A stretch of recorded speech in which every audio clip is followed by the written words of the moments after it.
What's going on, everybody? SeanPierceJohnson here, and today we are going to be taking an in-depth look at the Boss Waza Tube Amp Expander. Boss Waza Tube Amp Expander. That is a long name for a product, but it is a long name for a product that has really been a game changer for me ever since I got it in the studio. Now, I want to first off start out by saying a big thanks to my buddy Aaron Marino over at Boss, who has always been helpful for me here on the channel, making sure that I'm able to check out some of the coolest and latest Boss products, and this one is no different. Now, of course, I'm not holding it up in front of me because this thing is rather heavy. As a matter of fact, sitting over there on top of my rock reverb right now. After all, it's a tube amp expander. It should sit on a tube amp. Now, when Boss announced this product, many people were, rightly, comparing it to the Universal Audio aux box. Now, I've not had any experience with the aux box, so I can't really do a direct comparison for you. But I will say this, when you compare the features of the two, there are certainly some that they share. But I feel like what Boss has done with the Tube Amp Expander is taken some of those ideas that a lot of us modern guitar players are wanting within an attenuator, a load box, and some sort of direct recording device, and they've refined it a little bit to make it a product that's uniquely Boss. Now, I do want to let you guys know that I anticipate this being a rather long video, so if at any point you want to skip to any portion or any segment of this video, timestamps are down in the description below. So what is the Tube Amp Expander? Well, number one, it's a reactive load box. Basically what that means is you could plug your amplifier into the Tube Amp Expander and it will see the Tube Amp Expander much like the amplifier would see a speaker, and you will have no danger of destroying your precious tube amp. The second thing, it's a continuously controllable amplifier attenuator, which is pretty amazing considering the fact that most attenuators that are available on the market today are stepped rather than continuous. This is all thanks to the inclusion of a 150 watt power amp that is built into the Waza Tube Amp Expander. Third, it's a guitar cabinet speaker emulator. Now, stock, it comes loaded with a bunch of different presets from the factory that you can mess around with and check out as you see fit. But it's when you hook the Tube Amp Expander up to your computer via USB cable and use the Waza Tube Amp Expander editor software that the world really opens up. Here's a couple clips of some of the presets that come loaded onto the Tube Amp Expander from the factory.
The fourth thing the Tube Amp Expander is a direct recording device. Not only can you connect a USB cable from the amp expander to your computer and edit to your heart's content, you can also use it as an audio interface. So if you don't have one like I do here in my studio, the PreSonus Studio 192, you can plug the Tube Amp Expander into your laptop and record silently. But if you want to hook it up to, say, a mixing console for front of house use, or just plug it into one of the preamps on your recording interface that you already have, you can use the mono output or the left-right output in order to send a signal to your interface and into your DAW. The fifth and final thing that I feel the Tube Amp Expander is, and personally one of my favorite functions of it, is it has built-in effects. Built-in delays, reverbs, EQs, and compression mean that you can further refine the tone that's going into the Tube Amp Expander. Say you like the core tone of your amplifier, but you want to give it that little bit of recording studio magic and shine. You can choose between parametric and graphic EQs and classic studio grade compressors to put onto your amplifier's core tone. Not only that, you can add delay and reverb on top of those EQ and compression tones. Now let me show you how I'm gonna hook the Tube Amp Expander up to my Orange Rock Reverb 100 for this entire video. First and foremost, make sure you have everything turned off because excessive amounts of electricity can kill you. Now that we've got that out of the way, let's hook everything up. First and foremost, we want to make sure that we get a speaker cable, not an instrument cable. We need an actual speaker cable to plug from the speaker output from the Rock Reverb 100 to the speaker input of the Tube Amp Expander. Now, the cool thing here is there's settings for 4, 8, and 16 ohms, so you can match the input of the Tube Amp Expander from the speaker output on your amplifier. Since I'm using the 16 ohm output on the Rock Reverb, I want to make sure that from amp input on the Tube Amp Expander is set to 16 ohms. Once I make sure I have that all set, we're good to go. Then from there, I am going to elect to plug in my orange PPC 212 speaker cabinet. So I'm gonna take another speaker cable and go into the parallel output. Now, just for the sake of the fact that it's the first letter of the alphabet, I'm gonna plug into speaker output A. Now, one of the things that you can do from the Tube Amp Expander is change channels on your amplifier. So from the channel switch jack on the back of my Rock Reverb, I'm gonna go into the amp control jack on the Tube Amp Expander. Now, what's nifty here is they have a few different selections depending on how your amplifier's foot switching and channel switching and all kinds of other things work. Now, my Rock Reverb is a latch-based switch, so I'm gonna go ahead and make sure that switch on the amp control is set to latch, and then we're good to go. Now, one of my favorite things about the Tube Amp Expander is its built-in effects loop. It sounds great.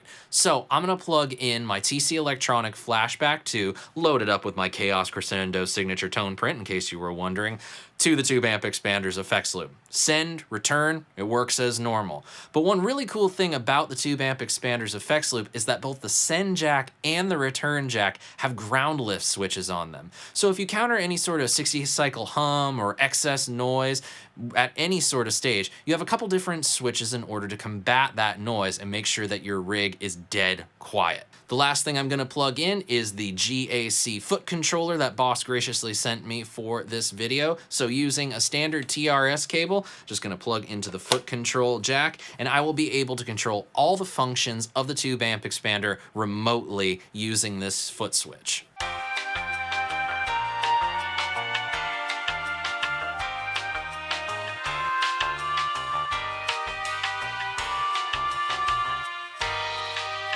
Now, when you go to power up your rig with the Tube Amp Expander plugged in, I'd recommend turning that on first. Turn on the Tube Amp Expander first. Since it has a load, in case you're not using a speaker cab, it'll prevent any sort of errant mishaps if you turn the amp on first and it's not seeing a load. You could potentially damage your amplifier. Basically, all I'm trying to say is use this method in order to ensure that your amp still exists when you go to play your gig. A common question I hear when it comes to the Tube Amp Expander is whether or not the Reactive loads Resonance Z and Presence Z controls are going to have any effect on the tone of a mic'd up guitar cabinet, or if that's just going to affect the direct tone. So I have my orange PPC 212 mic'd up in the other room with an SM57. We're going to set a nice level for the speaker output with the built-in attenuator, and we'll go through a couple different low Z and high Z settings so that we can figure out whether or not the effect that it has on our tone is in the sound or more in the feel.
Now, I don't know about you, but I definitely heard a difference, albeit subtle. The biggest difference was definitely in the feel. That first setting really felt like it fit my playing style, fit the tone that I was really going for, whereas the last setting definitely felt like it kind of lacked something and maybe had a little too much boomy low end.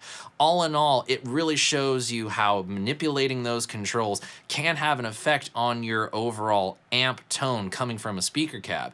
You just have to play around with it a little bit and find what works best for you. Now let's take a quick dive into the Attenuator, which, as I mentioned earlier, the Tube Amp Expander has its own 150 watt power amp built in. So you have your preamp's tone, your power amp's tone being fed into an external power amp and then being able to control the level that way. What that does mean, though, is that in addition to being able to turn a loud amp down, you can make a quiet sounding amp louder. It's a pretty interesting thing. Now I'm gonna go to the Reverb, crank that gain channel, and let's see how loud that amp is with our current speaker output setting.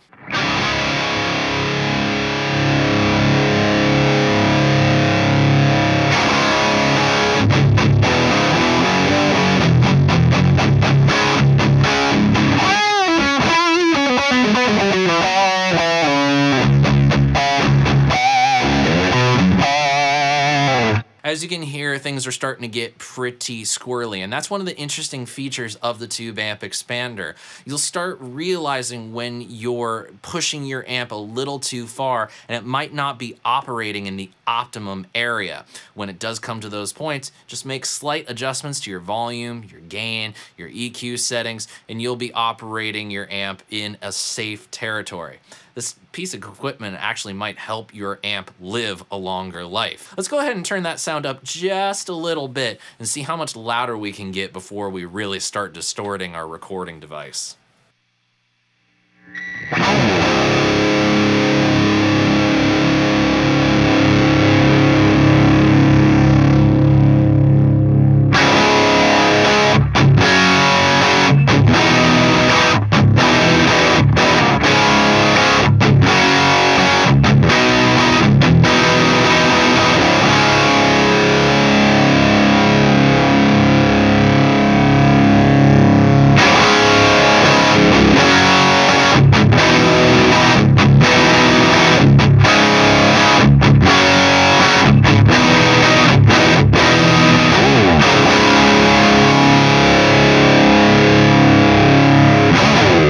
We're still sounding pretty good. I'm not too worried about my amp. It's still sounding good. I did turn the preamp gain down a little bit. We got a little bit of that power tube soak coming in. But I want to try something first. I want to turn the Reverb down to where it's whisper level. I'm going to leave the speaker output where it was just now, and we'll compare the level. But then once we hear that sound, I'm going to turn up the speaker output full to see how that can make it just a little bit louder.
should mention that I'm using an API A2D mic preamp to record the guitar for this portion of the video, and really any video I've done on this channel.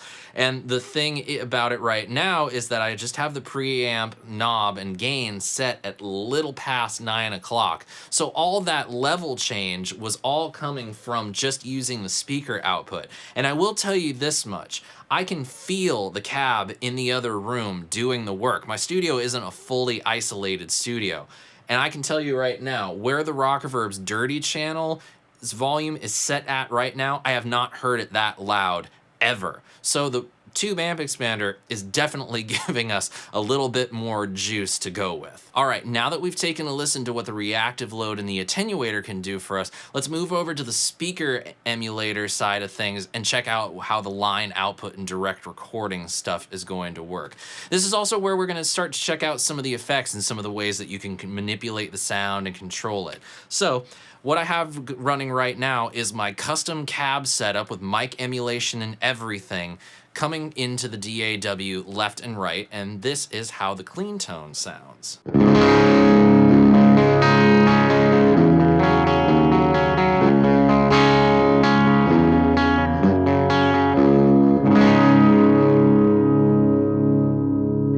And then using the foot controller, I'm gonna press the amp control switch. You'll see the light on the Tube Amp Expander light up, which means now we are on the dirty channel.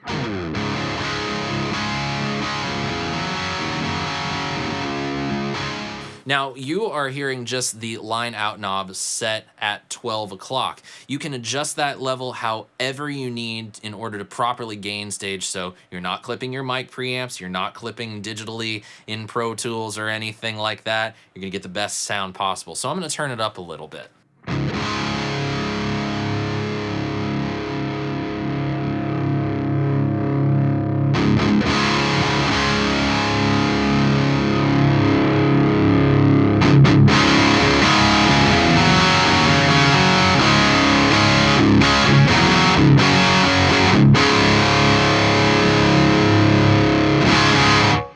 I think that's a nice enough level, but we might encounter some other gain staging problems as we introduce some other things that you can do. Now, I do have a graphic EQ set on my particular rig preset, and basically what I do there is I try to shave off some of that tubby low end, add a little bit more cut and mid-range, but also tame some of those harsher highs.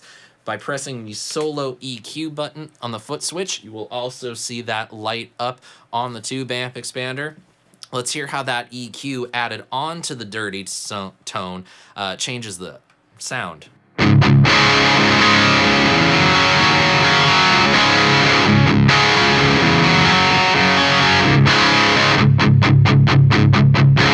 Now I'm gonna just switch back and forth so you can hear the difference.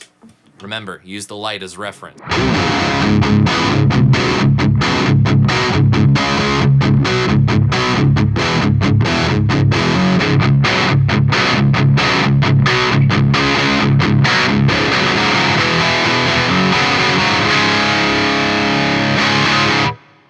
It adds a nice little bit of finality to the tone. It gives that like nice crispness of, you know, studio trickery and studio magic. It's one of my favorite parts of the Tube Amp Expander, that you not only get your core amp tone, but then you can kind of take a studio approach to things to further refine the tone. It's a tweaker's delight. In addition, we also have some reverb on there, which we have a nice big old single knob in order to control.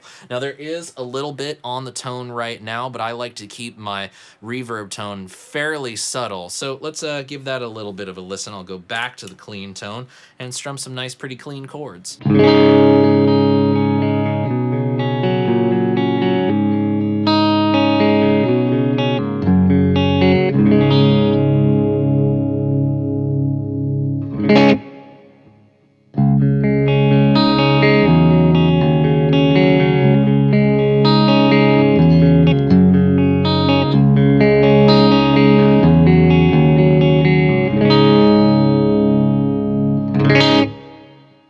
Now, I typically like to keep it in the 12 to 1 o'clock region. I find that's really where I like that sound the best. Now, one feature I did neglect to mention, and I feel like we really should, is the input signal peak indicator. That's that little flashing green LED that you see on there. And basically that lets you know when you're, overworking the tube amp expander. You always want to make sure that that LED stays green. Once it hits red, you might encounter some problems. But it's a very handy thing to have that reverb control, especially if you have an amplifier like an older Plexi, which I wish I had to, show you guys, that doesn't have reverb, doesn't have an effects loop. Speaking of effects loop, let's go ahead and turn on the effects loop. I just used the foot switch in order to do that. You'll also see the LED light up. And now we have a beautiful tape style echo, which I lovingly crafted with Tor when he was still with TC Electronic.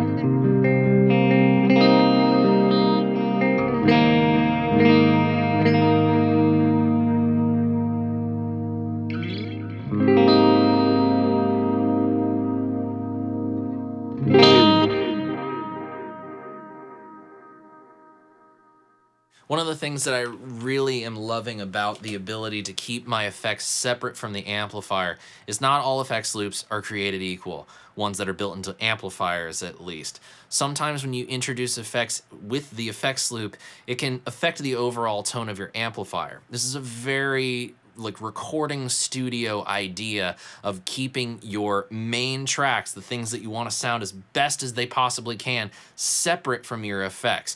And that's something that, as someone who works in a studio environment and has learned that process of signal processing, that I can really appreciate. The reverb separate from the amplifier, the delay in an effects loop separate from the amplifier. But we also have built-in delay in the tube amp expander. Now I have another analog echo set right there. I'm gonna go ahead, go to the dirty tone and just vibe on it a little bit.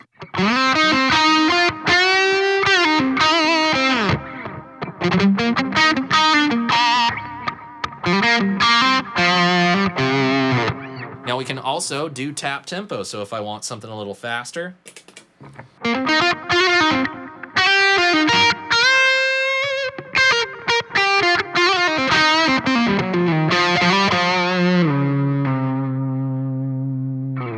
or a little longer.